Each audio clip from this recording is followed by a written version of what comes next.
এক গাঁয়ে ছিল এক নাপিত। পথে পথে এই দিদি, প্রতিদিন রবিবার হলে ভালো হতো বল। স্কুল যেতে হবে না, সারাদিন টিভি দেখতাম।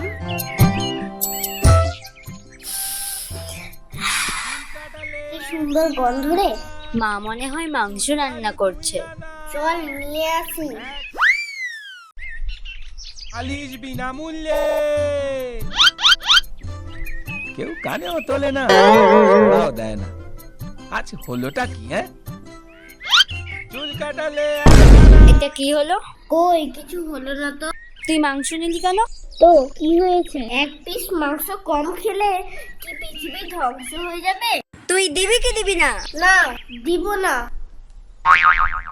দাঁড়া, দেখাচ্ছি মজা।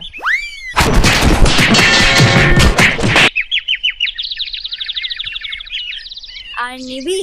হ্যাঁ,